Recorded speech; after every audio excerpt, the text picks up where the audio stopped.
যশোরের ঐতিহাসিক কালেক্টরেট ভবনটি আলোর ঝলকানিতে যেন উদ্ভাসিত হয়ে উঠেছে। গেল বছর পদ্মা সেতু উদ্বোধনের দিন আর্কিটেকচারাল লাইট জ্বলে ওঠে ওই ভবন জুড়ে নজরকাড়া এই স্থাপনাটি দেখতে প্রতিদিনই শত শত মানুষ ভিড় জমান সেখানে।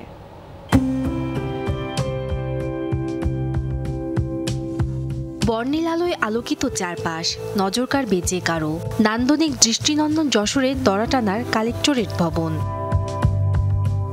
1885 সালে 2.5 লাখেরও বেশি টাকা ব্যয়ে নির্মাণ করা হয় একতলা ভবন।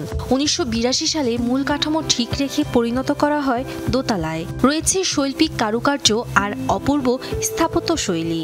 স্থাপনাটি 360 দুয়ারি কালেক্টরেট ভবন নামেও খ্যাত। ময়লা আবর্জনা ছিল, কিন্তু এখন পরিষ্কার পরিপাটি আর লাইটিং আছে।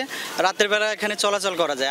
আগে অনেক রিস্ক ছিল। লাইটিং করার পরে এখন সৌন্দর্যটা বেশ ফুটে উঠেছে, দেখতে আগে থেকে অনেক সুন্দর লাগছে। বড় বড় বিল্ডিংগুলো আছে, তার উপর থেকে দেখলে এটাকে সুন্দর এবং নান্দনিকতা যে বিষয়টা আছে সেটা স্পষ্ট ফুটে ওঠে। সব মিলে অনেক ভালো লাগে। অনুভূতিটা একবারে বলে বোঝানোর মতো নয়। নিজের শহর, অনেক ভালো লাগে। সন্ধ্যা হলেই চোখ ধাঁধানো আলোকসজ্জা ভবনটিকে করে তোলে আরো দৃষ্টিনন্দন। ভিড় জমান দর্শনার্থীরা। হঠাৎ করে এরকম হচ্ছে যে সৌন্দর্যমণ্ডিত দেখে এই কালেক্টর ভবনটাকে দেখে হচ্ছে যে আমি নিজে এখানে আসছি একটা সেলফি তোলার জন্য। সন্ধ্যার পর আগে এখানে কেউ আসতো না, কিন্তু এখন এসে দাঁড়ায়, ছবি তুলে এখানে অনেকে ভিডিও বানায়।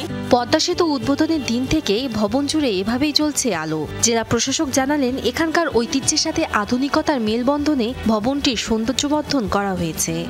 কালেক্টরেট ভবনের যে সৌন্দর্য, এর যে আভিজাত্য, এর যে নির্মাণ শৈলী, সেটিকে আরও আধুনিক করার জন্য, আরও নান্দনিক করার জন্য আমরা একটি আর্কিটেকচারাল লাইটিংয়ের ব্যবস্থা করেছি। এই আয়োজনের পরে এই ভবনের সৌন্দর্য, এর নান্দনিক প্রকাশ অনেক বৃদ্ধি পেয়েছে।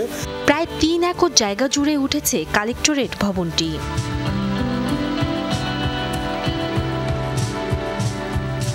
সিয়াম বিনতে মাহফুজ, যমুনা নিউজ। সিলন ফ্যামিলি ব্লেন্ডের কড়া লিকার আর সতেজ স্বাদের পারফেক্ট ব্লেন্ডে স্বপ্নেরা মেলুক টানা।